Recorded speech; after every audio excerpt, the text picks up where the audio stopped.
Est-ce que l'on doit devenir survivaliste? Je ne sais pas si, comme moi, vous regardez beaucoup de films de science-fiction plutôt dystopiques, mais c'est vrai qu'on est projeté dans un imaginaire avec la réalité en parallèle de la crise climatique et de la crise du vivant de manière générale, qui nous envoie vers cette idée que demain, il va falloir se débrouiller et sortir de ce confort moderne, entre guillemets. Et aujourd'hui, j'ai l'immense plaisir de recevoir Bertrand Vidal, qui est sociologue et chercheur à l'université Paul Valéry de Montpellier, qui a écrit un livre autour du survivalisme, qui en a fait sa thèse en fait, et qui s'est imposé comme la référence incontournable dans l'étude de ce phénomène, le survivalisme. Et avec lui, on va parler des différences, de qui sont ces gens, de pourquoi, de comment se préparer aussi, de la différence entre, par exemple, vouloir vivre dans une ferme et être survivaliste. Bref, c'est une discussion qui est hyper intéressante parce que très actuelle, en fait, tout simplement, que je vous laisse écouter. Allez, Vlan, c'est parti.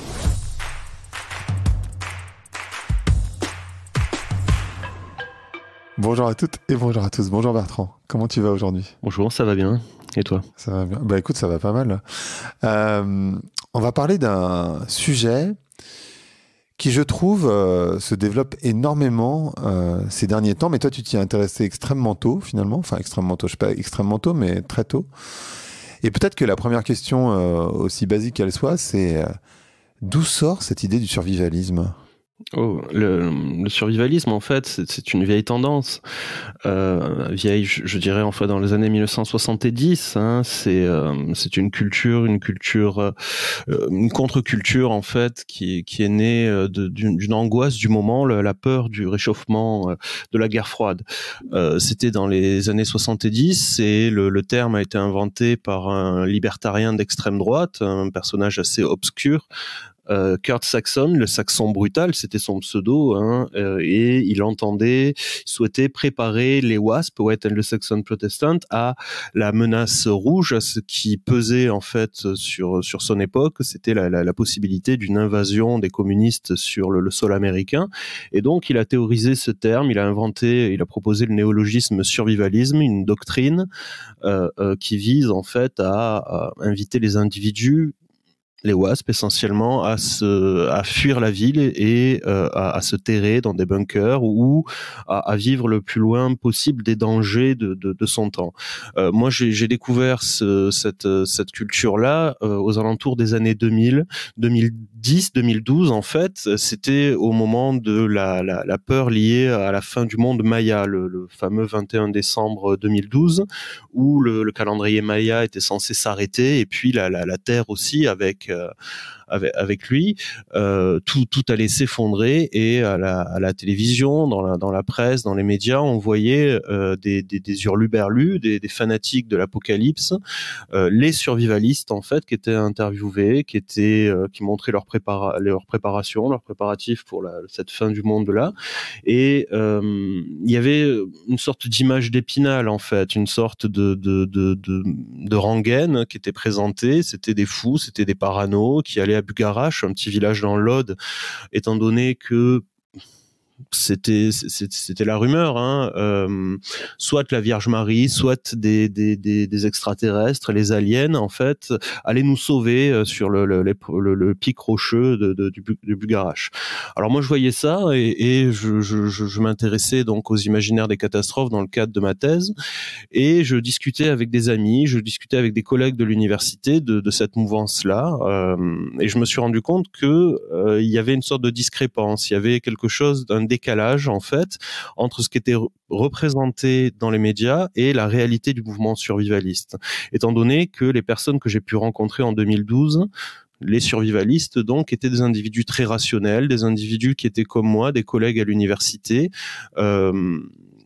qui avaient non pas une vision complètement folle de cette fin du monde, mais une vision assez construite sur la base de rapports scientifiques, sur la base d'une connaissance rationnelle du monde. C'est hyper intéressant ce que tu dis. Donc ça veut dire que c'est des gens qui sont plutôt éduqués en fait. Au final, ce qu'on appelle les survivalistes, oui, on peut appeler ça les survivalistes. Ce sont des gens qui sont plutôt éduqués, où on retrouve toutes sortes de classes sociales. À l'origine, en fait, les survivalistes vont regrouper, on va dire, une seule classe sociale, les WASP. Le fondateur du mouvement, Donald Eugene Cisco, qui se faisait appeler Kurt Saxon, entendait préparer les apprentis survivalistes à la plus grande menace, la menace rouge, mais aussi à d'autres menaces, la menace liée à la prostitution, à l'alcoolisme et aussi à la menace migratoire.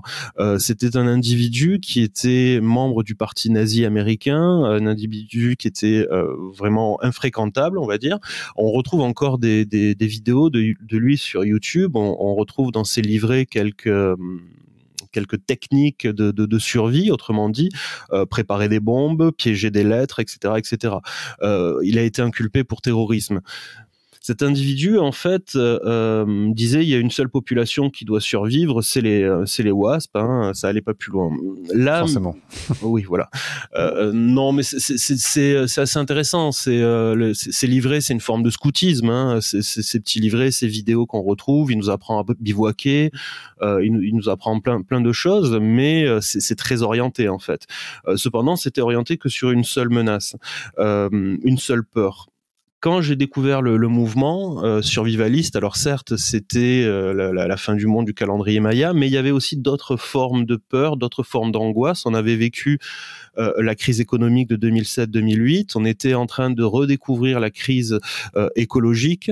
Et là, en fait, c'est le mouvement a forcément, de facto changé, en fait, étant donné que c'était pas une seule population qui était touchée par cette angoisse-là, par cette peur de fin du monde.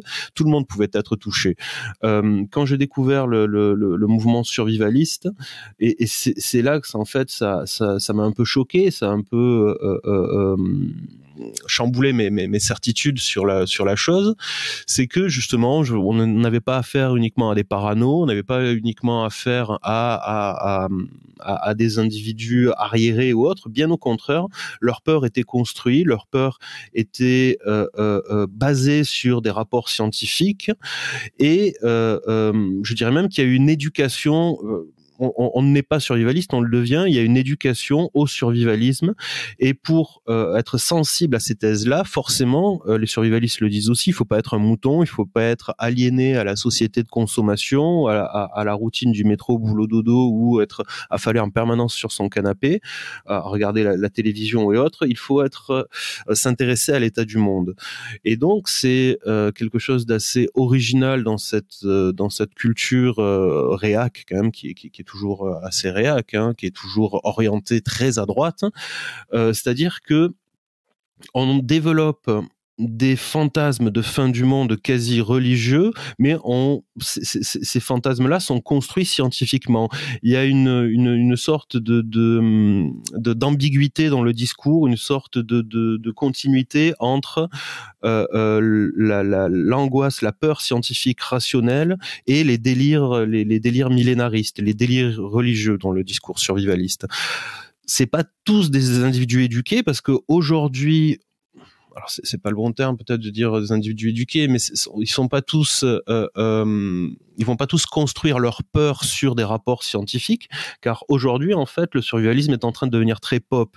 Il y a des jeux de survie, il y a des émissions de télé-réalité, il y a le cinéma, la fiction regorge en fait de scénarios apocalyptiques et autres. On peut être sensibilisé au survivalisme par la fiction, par la pop culture et autres, mais c'est vrai que il y a une construction assez rationnelle, assez pragmatique de la peur quasi religieuse, de la peur de l'apocalypse, en fait, chez le survivaliste. Et du coup, tu parlais de fiction. Moi, j'ai une question. Alors, je ne sais pas si tu sauras répondre. En même temps, elle est un petit peu complexe, mais je pense que tu t'es posé la question néanmoins.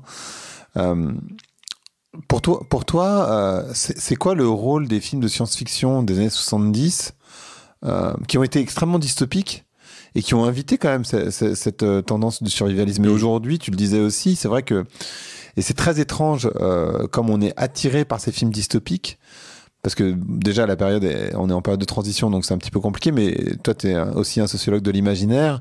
Tous les imaginaires qui sont projetés et donc qui font société finalement, c'est des imaginaires dystopiques, donc dans lesquels effectivement on se dit Wow.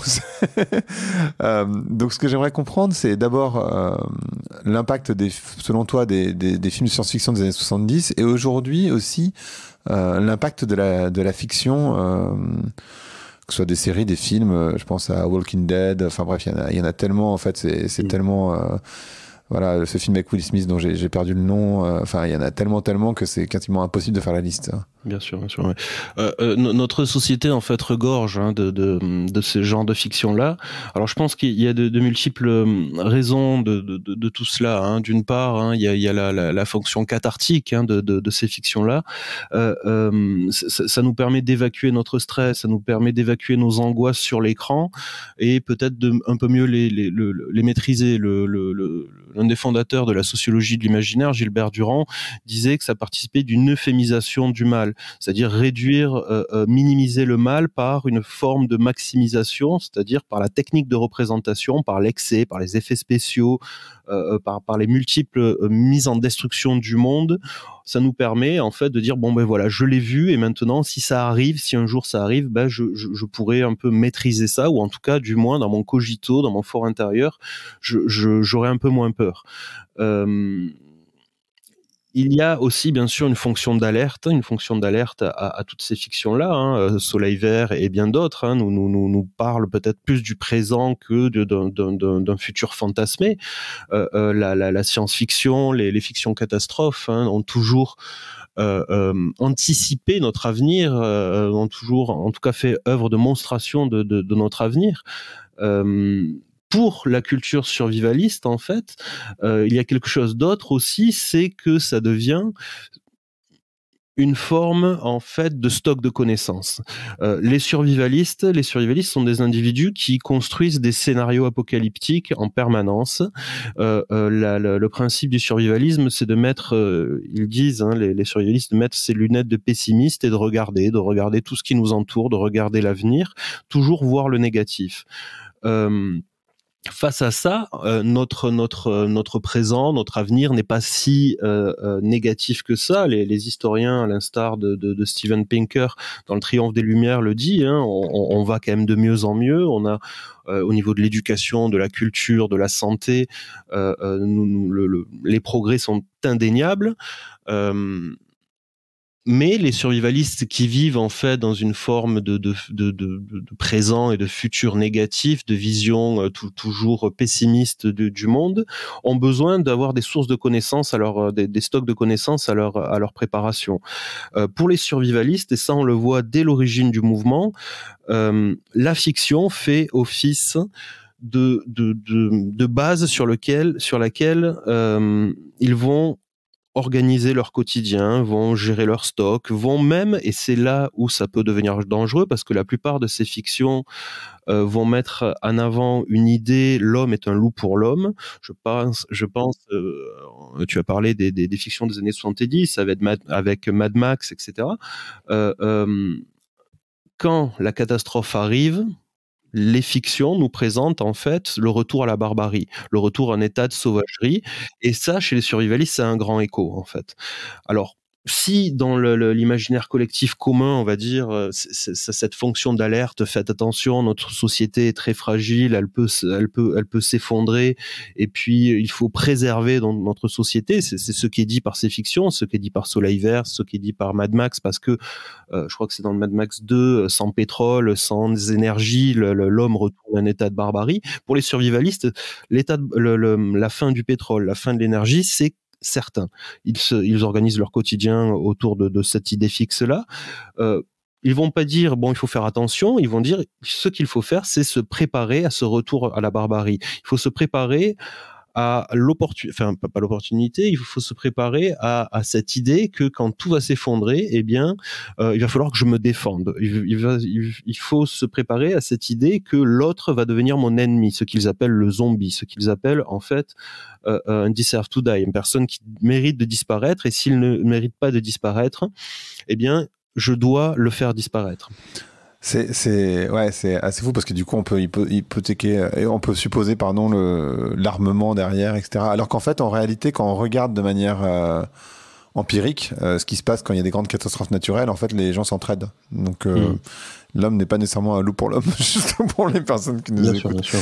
En même temps, tu disais que c'est un mouvement réac. Moi, je vois beaucoup de gens autour de moi, et on parlera des ultra-riches par ailleurs, mais qui commencent à chercher une forme d'indépendance, qui se rejoignent en tribus, qui font des fermes où ils veulent être un peu off-grid. Est-ce que ça, c'est du survivalisme? Est-ce que c'est complètement à côté de la plaque? Est-ce que toi-même, par rapport à la crise du vivant qu'on est en train de traverser et qu'on va traverser nécessairement dans les années à venir, ça t'alerte pas? Comment toi tu réagis par rapport à tout ça? Alors, pardon, je t'ai posé plusieurs questions à la fois. Non, j'ai bien compris. Parce que c'est quelque chose qui me marque aussi. Hein. J'ai été marqué par le survivalisme. Je suis pas devenu survivaliste, mais je comprends en fait que leur angoisse, leur peur, leur constat sur le monde ne soit pas forcément faux, même si sur certains points il est délirant, il est paranoïaque ou autre. Hein. La crise du vivant, la crise économique, on va y passer, et si ce n'est pire avec ce qui se passe en Ukraine et en Europe de l'Est. Je pense que les solutions, les imaginaires développés par le survivalisme ont quelque chose de rationnel dans notre société, ont quelque chose, ça doit nous parler, il y a quelque chose dont on ne peut pas faire l'économie. Ce qu'il faut savoir, c'est que le survivalisme aujourd'hui n'est plus influencé par ces grands leaders, par ces grands gourous, et donc prend de multiples formes. Le survivalisme, en fait, dans sa critique de la modernité, dans sa critique de l'industrialisation, dans sa critique du progrès technique, industriel et autres, a raison, mais n'arrive pas à se fixer et peut bien sûr aller vers des formes d'utopie communautaire, des utopies écosophiques, on pourrait dire, des certains retours à la terre, des retours à des formes un peu plus authentiques, autonomes, un peu plus sensibles de rapport au vivant et aux choses. Le problème, c'est que derrière les imaginaires survivalistes, il y a une forme d'angoisse qui est cultivée, une forme de peur, d'incapacité en fait à trouver des solutions. Je te le disais tout à l'heure, le survivaliste en fait voit toujours le futur en négatif. Ils le disent en fait, hein, les survivalistes. Alors c'est bien de retourner à la terre, c'est bien de faire peut-être de la permaculture, de s'organiser en communauté, de réinvestir des villages anciens pour faire de l'agriculture plus raisonnable, etc., etc. Cependant, beaucoup vont dire oui, mais ça c'est inutile parce que quand tout va s'effondrer, ben l'homme va redevenir un loup pour l'homme. On va devoir forcément se défendre, on va devoir forcément être attaqué par les urbains qui n'auront pas compris l'urgence des temps, on va forcément devoir vivre en fait dans cet univers, dans ce vivant contaminé, etc., etc.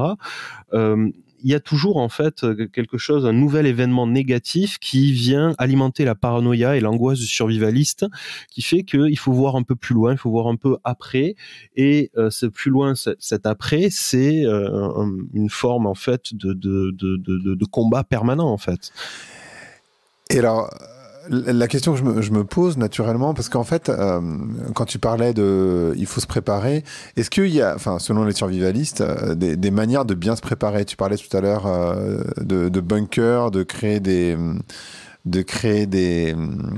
réserves de nourriture. J'imagine qu'il y a des personnes qui font déjà ça. Enfin, pas en France, j'en sais rien, mais aux États-Unis, on le voit bien. J'imagine que ça arrive partout un peu en Europe. Comment, selon les survivalistes, on se prépare à cette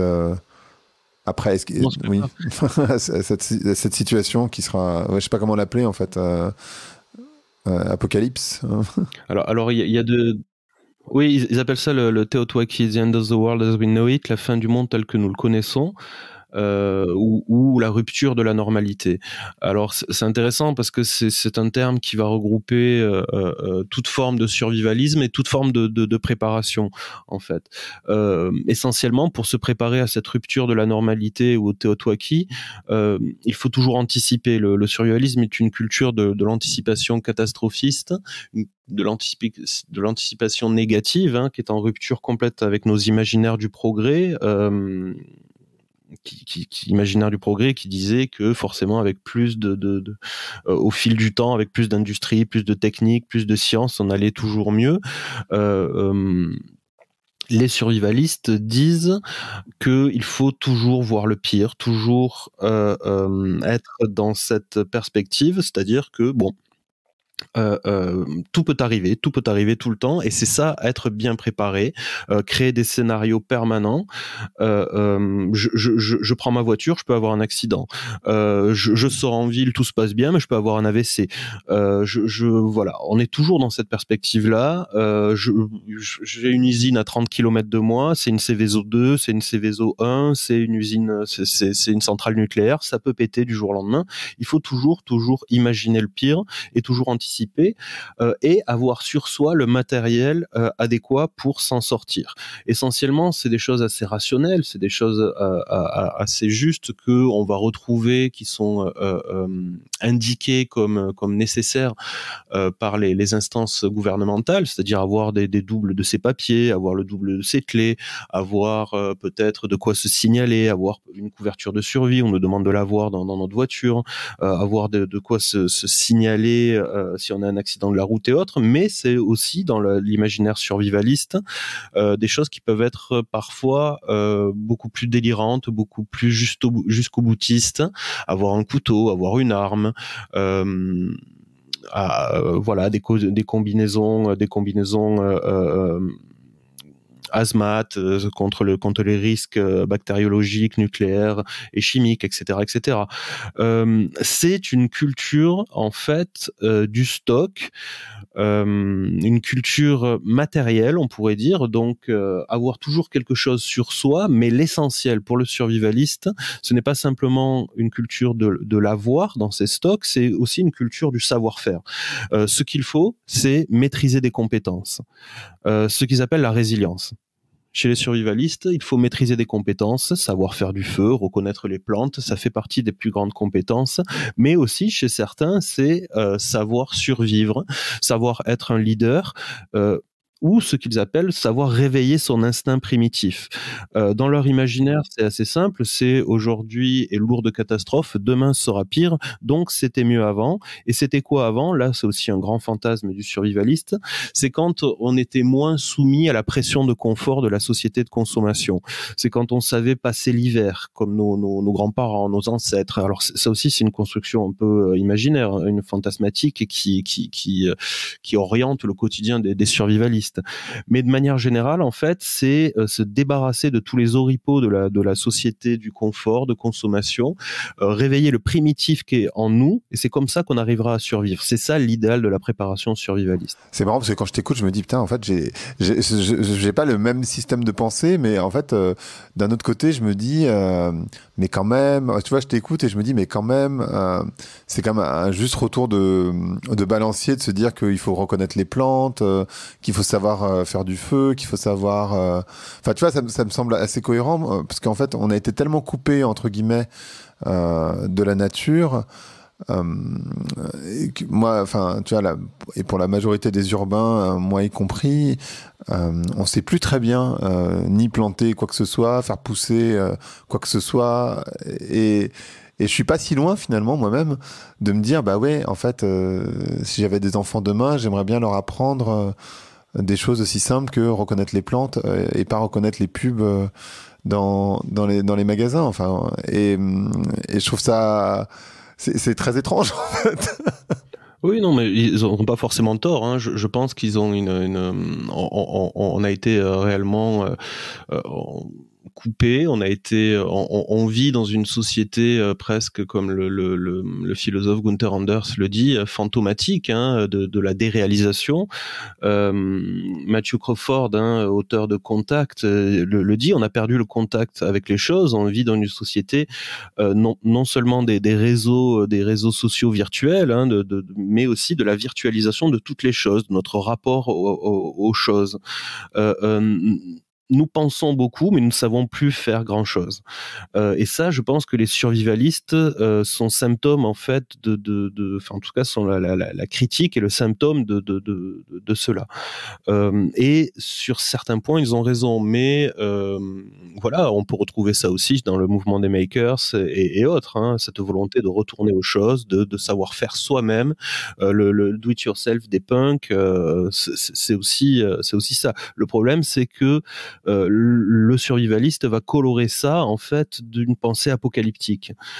C'est bien de savoir reconnaître les plantes, c'est bien ça nous fait du bien dans ces périodes voilà, où ces périodes, on a connu le confinement, des choses comme ça, on était devant nos écrans et des choses comme ça, on a rêvé de partir dans la forêt, de partir dans la nature, certains ont pu le faire, ça nous soulage, en fait, on retrouve une certaine authenticité, une résonance entre nous et le monde, hein, quand on part faire une petite balade dans la forêt. Mais on va pas colorer ça comme les survivalistes, de dire voilà, si je fais pas ça, tout va s'effondrer. Si tout le monde ne fait pas ça, tout va s'effondrer. Notre société vit très bien et quand même est très résiliente dans son rapport à l'immatériel. Notre société virtuelle, notre société qui n'arrête pas de penser, qui n'est pas vraiment dans le faire. C'est une société qui produit de la richesse et qui, par ce fait-là, en fait, peut continuer très longtemps, en fait. Est-ce que on parlait tout à l'heure des typologies de personnes et de leur, enfin, de qui ils étaient. Il y a plusieurs questions. Est-ce qu'il y a des âges? Est-ce qu'il y a des genres? On a parlé tout à l'heure des niveaux de diplôme, donc on s'est bien dit que ça pouvait être plein de typologies de niveaux, on va dire, mais quand même pas mal de personnes qui sont éduquées, l'air de rien. Mais sur les âges, les genres, et aussi il y a une question que je me pose sur la spiritualité. Est-ce qu'il y a un lien entre la spiritualité et le survivalisme? Et je pense en particulier aux communautés qui sont pas nécessairement religieuses au sens dogmatique, mais qui sont par contre très spirituelles. Alors il y a une recherche de spiritualité dans le survivalisme, hein, étant donné que le mouvement se construit sur la critique de notre société qui a perdu le sens des choses, qui a perdu le contact, qui a perdu en fait l'essentiel. Ils vont parler en fait d'une société de la superficialité qui est en rupture complète avec la nature, avec ce qu'ils appellent la verte. La verte, en fait, c'est l'autorité suprême de la nature. Derrière ça, en fait, pour être survivaliste, il faut savoir renouer avec sa nature, il faut renouer avec les traditions. Bon, alors bien sûr, il peut y avoir certaines limites quand on dit retour à la tradition. Le survivalisme est un imaginaire très nostalgique du c'était mieux avant, et donc à partir de là, qu'est-ce que c'était avant? On rentre dans des fantasmes, on rentre parfois dans des dérives identitaires et autres. Mais de manière générale, en fait, les survivalistes sont des individus qui critiquent notre société et qui n'arrivent pas à se reconnaître dans ses impératifs, ses normes, ses valeurs, et estiment, et c'est là pour moi le point de vue spirituel du survivaliste, du survivalisme, ou le point de vue le plus religieux, estime que il y a une utilité à la fin du monde. Il y a une opportunité à l'apocalypse. Elle permettra en fait d'avoir valeur de révélation de bon comportement, de révélation d'un homme nouveau, le survivaliste. Et c'est pour ça qu'ils sont dans le désir de catastrophe. Les survivalistes en fait estiment qu'aujourd'hui tout va mal et que ce sont eux les victimes.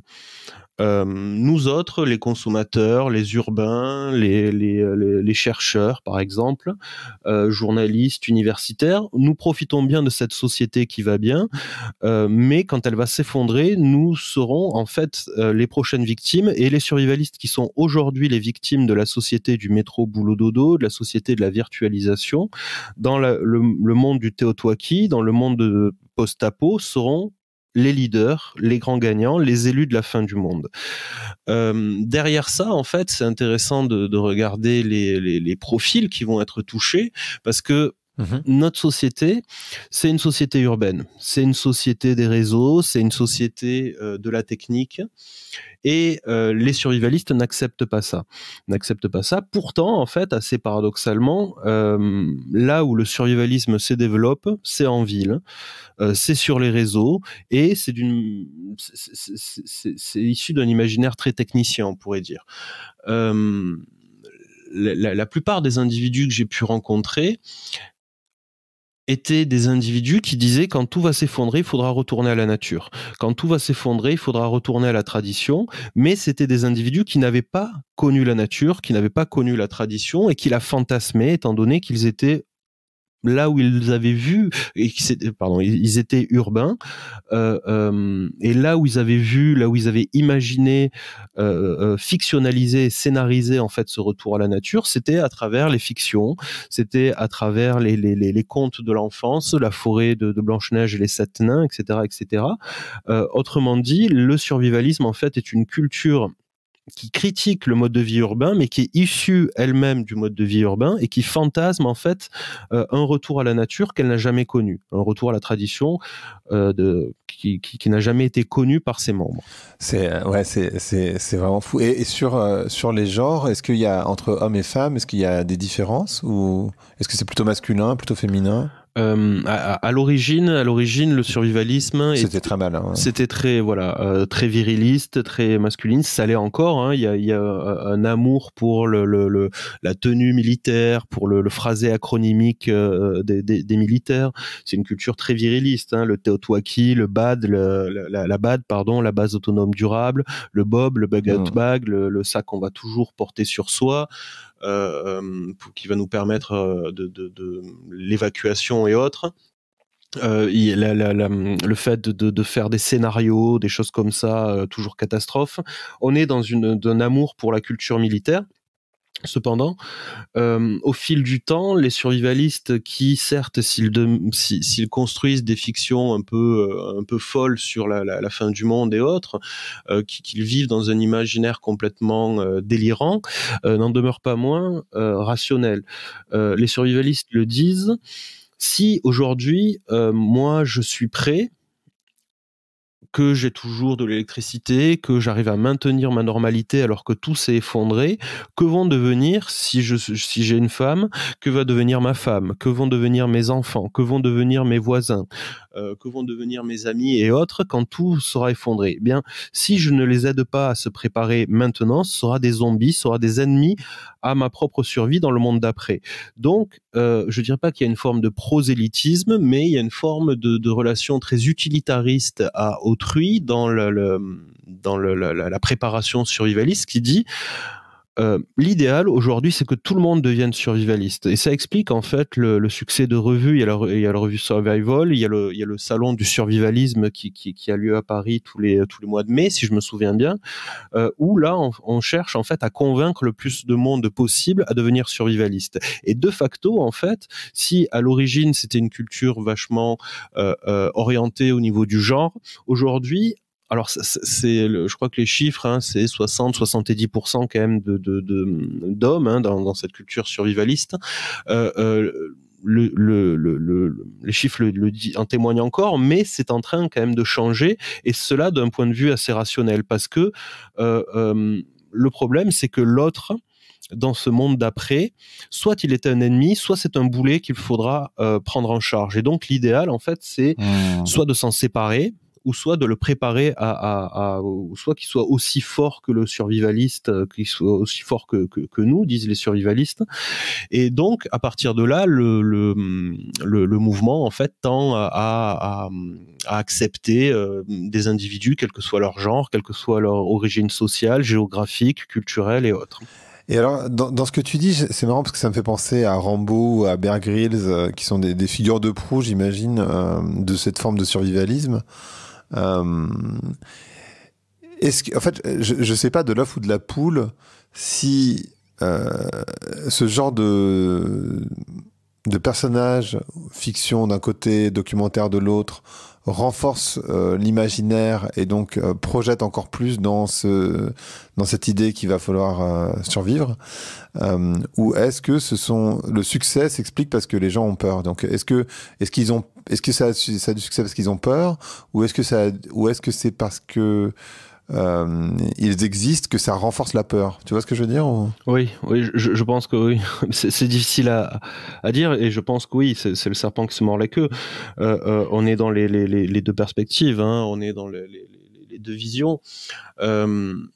Il y a un succès, il y a un devenir mainstream du survivalisme, étant donné que le capitalisme aime à se nourrir de sa propre critique.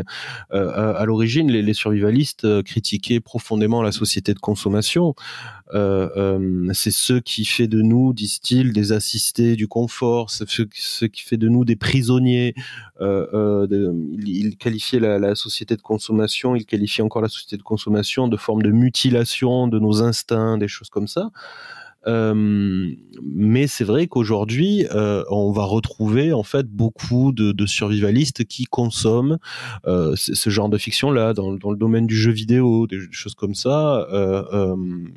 Il y a beaucoup cette tendance-là. Le problème derrière, c'est que de montrer un avenir tel qu'il est montré dans les The Walking Dead et autres, participe à aiguiser l'imaginaire survivaliste.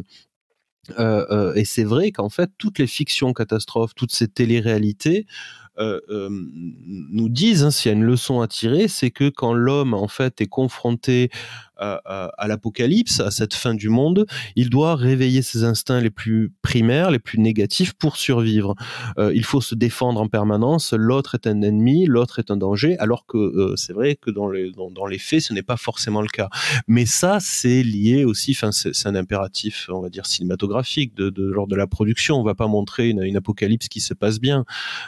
Ça attirerait pas grand monde dans les salles, je pense. Qu'est-ce que tu penses d'Elon Musk, de Jeff Bezos, qui commence à construire des navettes pour aller vivre dans l'espace ou potentiellement aller vivre sur Mars? On est aussi dans cette idée très survivaliste que il n'y a plus rien à tirer de notre société. Quand tout va s'effondrer, on ne pourra plus reconstruire. Il va falloir repartir pour ceux qui sont restés sur Terre, les survivalistes, parce que les survivalistes ne sont pas dans cette optique-là que de partir dans la Lune, partir sur Mars ou ailleurs. Mais voilà, il va falloir accepter de vivre sur des cendres. Alors les ultra riches, certains ont peut-être déjà tout anticipé, ce que nous disent les survivalistes, mais oui, on est dans cet imaginaire qui a été décrit par Jean Baudrillard de l'évacuation.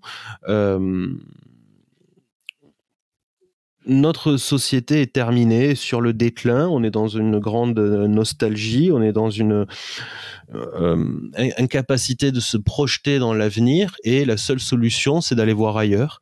Alors soit d'un point de vue survivaliste, en spatialisant en fait l'apocalypse, en disant bon ben voilà, tout va s'arrêter, et je m'imagine dans un temps où quand tout sera effondré, soit au fond de mon bunker, soit dans une forêt accueillante, ou dans une ville dévastée, je pourrais repartir sur de nouvelles bases, recréer une nouvelle société. Ou soit chez certains, Elon Musk, Bezos et autres, notre terre est en péril. Le constat que font les survivalistes, et la seule solution, c'est de fuir, c'est de partir. Ça fait partie de cet imaginaire survivaliste aussi. Je sais pas si tu avais lu, il y a eu des articles dans le Guardian qui étaient hyper intéressants sur justement les ultra riches et le survivalisme. Et entre autres, il y a cette phrase qui m'avait marqué. Alors, j'ai pas la citation précise, mais qui était les personnes riches veulent échapper au monde qu'ils ont participé à détruire. C'est que je trouve hyper intéressante, mais en particulier, ce qui m'avait marqué, il y avait eu un conférencier finalement qui avait été amené par des ultra riches au beau milieu du désert et il leur posait la question et une question que franchement beaucoup de gens se posent finalement, mais où est-ce qu'il va falloir vivre, comment on fait pour ne pas être attaqué par les gens qui s'occupent de notre sécurité, comment on fait pour s'assurer de notre survie demain, etc., etc. Qu'est-ce que ça t'évoque tout ça? Je sais pas si tu avais lu ces articles, mais j'ai trouvé ça passionnant en fait de voir que les ultra riches cherchent aussi à, ça fait penser aussi à cette série peut-être que tu as vue brésilienne qui s'appelle 3%. Tout ça rentre dans cet imaginaire que l'argent va te permettre d'échapper finalement à la crise du vivant. Bien sûr.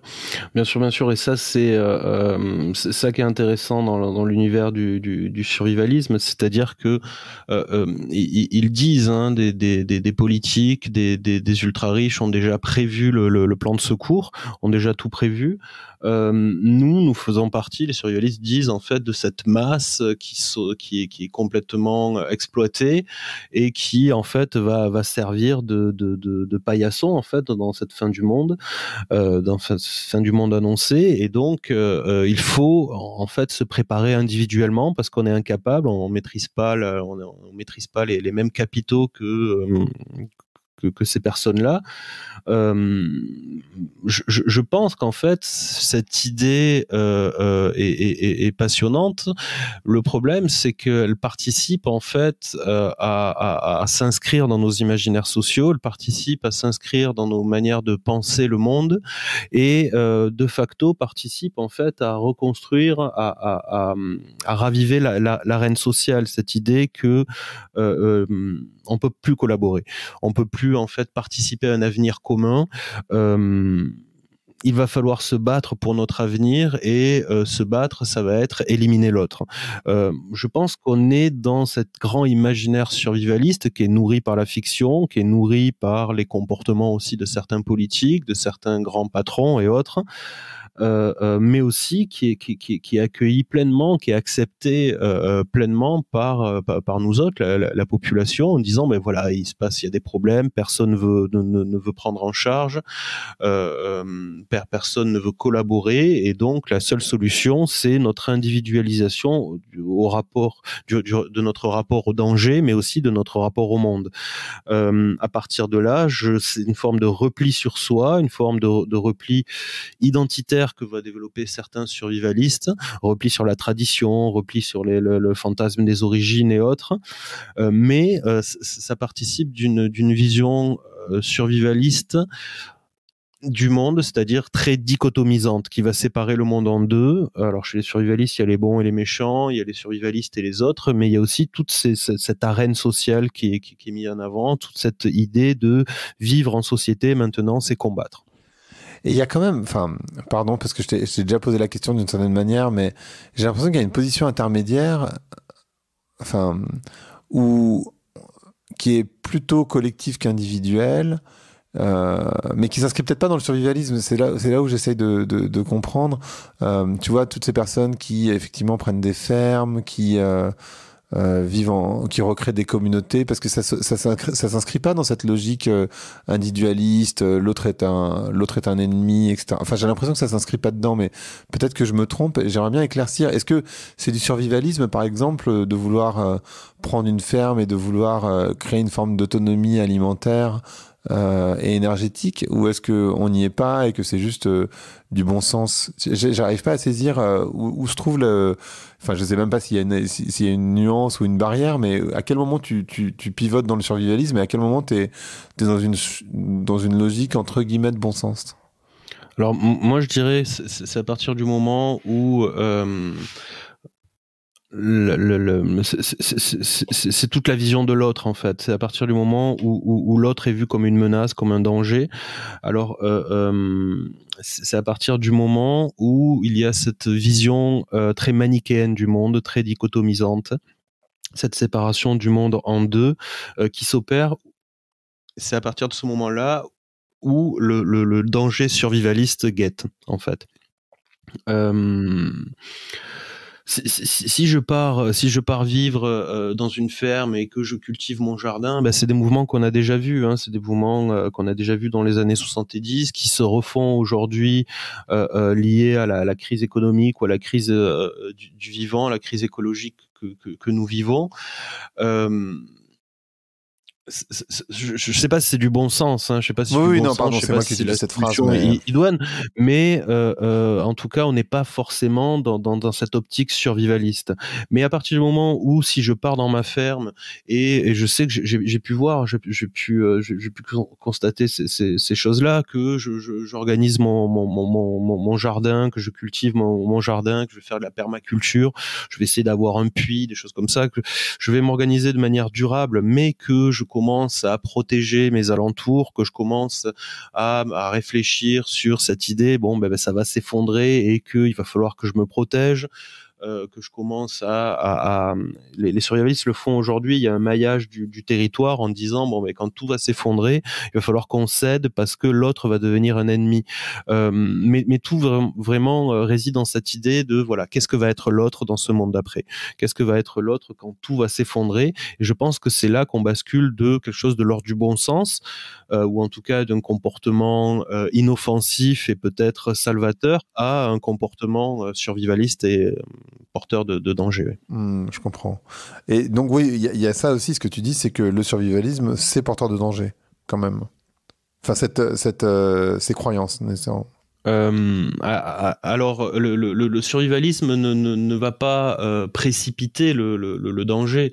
Le survivaliste ne va pas, certes, s'il stocke des armes, s'il peut avoir une vision assez délirante et paranoïaque du monde, va plutôt chercher, et c'est dans sa devise, fuir et se cacher. Mais bien sûr, il y a toujours cette optique, au bout d'un moment, quand la chose va arriver, il va falloir combattre. Quand la fin du monde, quand la rupture de la normalité va arriver, ça va être une question de vie et de mort. Les survivalistes, en fait, sont porteurs de danger dans cette perspective. Un danger qui n'est peut-être pas immédiat, mais qui est, je dirais, symbolique. Hein. Il y a des personnes, en fait, dans ce monde d'après, mais on reste toujours dans l'ordre de la fiction, parce que les survivalistes projettent en permanence, et c'est pour ça qu'ils sont porteurs de danger, mais pas totalement, en fait, parce que ça reste une culture assez ludique, ça reste une culture de l'enromancement, c'est-à-dire une histoire qui est racontée pour nous sortir des langueurs de la société. Mais cette histoire est assez terrible. C'est assez terrible. C'est une histoire de vie et de mort. C'est une histoire de fin du monde dans laquelle il va avoir des personnes qui mériteront de survivre et d'autres, en fait, qui mériteront de disparaître, et cela dans d'atroces souffrances. Et tant mieux. Bon débarras, disent les survivalistes aussi. Mais est-ce que c'est pas... Enfin, parce qu'en fait, ils sont en train de se préparer à quelque chose qui n'est jamais arrivé. Autant il y a eu des civilisations qui se sont éteintes, hein, évidemment, je vais pas les lister, mais il y en a eu un certain nombre. Autant cette préparation à l'apocalypse, elle est jamais arrivée. Est-ce que c'est pas un peu comme jouer aux cow-boys et aux Indiens quand on était dans la cour de récré et finalement où on passait enfin, en tout cas, moi, quand je jouais aux cow-boys et aux Indiens, on passait le temps de la cour de récré à jouer à qui veut jouer aux cow-boys et aux Indiens, mais finalement, on jouait jamais aux cow-boys et aux Indiens. Tu vois, c'était vraiment, on regroupait les gens, on essayait surtout de créer des tribus de chaque côté, et puis finalement, il y avait jamais de jeu. Enfin, techniquement, on n'y jouait pas. Bien sûr, bien sûr. Je pense exactement ça. Hein. Les rares études qui ont lieu sur le sujet l'ont dit. Hein. Les survivalistes sont plus dans la fiction que dans l'action, en fait. Et l'histoire qu'il se raconte, cette histoire de demain tout va s'arrêter, et puis moi qui ai fait des stocks, moi qui ai le bon sac à dos, moi qui ai peut-être une arme, moi qui ai tout le bon matériel et les savoir-faire et les compétences nécessaires à ce monde complètement effondré, je veux devenir un héros, un survivant. C'est exactement ça, hein, c'est des fictions qui sont racontées et qui ont une valeur, en fait, qui ont une fonction, on va dire, dans la société, c'est peut-être de sortir les survivalistes de la disqualification sociale, sortir les survivalistes aussi de l'ennui de la société, du métro, boulot, dodo. Ces fictions, en fait, elles vont occuper le survivaliste le week-end dans des stages de survie, dans sa préparation, dans la gestion de ses stocks, parce que les survivalistes, s'ils aiment bien faire des stocks, ils le voient bien au bout d'un moment, les boîtes de conserve, les viandes séchées, tout ce qui va être même même le matériel médical, en fait, a une date de péremption, mais il va falloir le renouveler. C'est une forme de cow-boys indiens, de scoutisme, de mise de mise en fiction, de son malaise social, en fait, de cette idée qu'aujourd'hui, souvent, quand j'ai découvert les survivalistes, c'était le cas, hein, c'était des individus qui étaient comme moi, j'ai découvert ça en 2012, qui étaient à l'université, donc des individus assez cultivés, qui avaient joué le jeu de la société, qui avaient fait 4-5 ans d'études, et qui, en fait, face à eux, avaient quoi comme alternative? Continuer à travailler au McDo, continuer à travailler dans l'épicerie du coin, ou au pire aller à Pôle emploi, au mieux peut-être aller à Pôle emploi. Face à ça, en fait, qu'est-ce qu'il se disait? Il se disait si tout s'effondrait, ce serait pas si mal, ce serait peut-être mieux que, en fait, l'avenir que la société me réserve.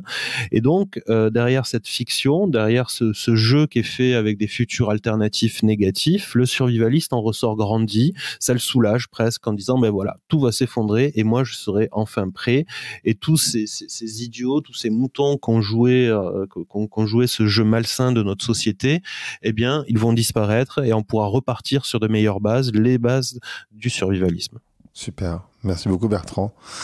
Le podcast s'appelle Vlan, donc je voudrais savoir à quoi tu veux ouvrir et où claquer la porte.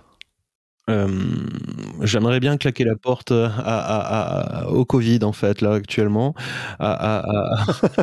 Effectivement. Ouais, non, vraiment, ça nous a pris quand même 2 ans de notre existence. On va voir combien de temps ça va nous prendre. J'ai l'impression que ça va durer et que ça nous pénalise. À l'université, les relations entre les collègues, entre les étudiants a quand même considérablement changé. Les relations avec la famille, les relations avec tout un chacun ont considérablement changé. Je pense que des événements comme le Covid participent à raviver les imaginaires survivalistes, en tout cas dans la vision de l'autre. L'autre est une menace, l'autre est un danger. Avec le Covid, on a vu ça. J'espère qu'on va pas avoir une nouvelle vague là au retour. D'ailleurs, sans vouloir relancer la conversation, mais c'est vrai qu'il y avait ce film Contagion qui avait explosé suite au Covid, en fait. Hein, je sais pas si tous les gens qui nous écoutent l'ont regardé, mais ça a vraiment... vraiment explosé. Il y a eu beaucoup de gens qui l'ont regardé pour essayer de comprendre aussi. Je pense qu'il y a aussi cette volonté quelque part de comprendre à travers la fiction, mais qui est pas une très bonne idée d'essayer de comprendre la société via la fiction. Enfin, ça peut être une bonne idée. Cela dit, il y a des fictions qui sont intéressantes, mais quand il s'agit de survivalisme, je suis pas sûr que ce soit la meilleure méthode, effectivement. Merci beaucoup Bertrand, c'était hyper intéressant parce que c'est vraiment un concept, je trouve, qui prend de plus en plus de place en fait dans la société. Tu as dû le voir d'ailleurs depuis le moment où tu as fait ta thèse et aujourd'hui. Je sais pas si tu as suivi le mouvement, mais en tout cas c'est intéressant de voir comment ça prend de plus en plus d'ampleur. Et en même temps, je pense que comme les gens sont un peu perdus, c'est hyper intéressant d'en parler. Donc merci beaucoup pour ça. Merci à vous. À très bientôt. À très bientôt. Merci d'avoir écouté Vlan. Si vous avez aimé l'émission, n'hésitez pas à mettre des étoiles sur vos plateformes de podcast préférées. Vous pouvez aussi partager l'épisode sur vos réseaux sociaux, Instagram Stories, Facebook, LinkedIn, où vous voulez. Je suis Grégory Pouy. Vous pouvez me retrouver sur l'intégralité des plateformes sous le nom Greg from Paris. Si vous avez des idées pour des invités, si vous avez des commentaires, n'hésitez surtout pas à m'envoyer un message. Allez, merci et à bientôt.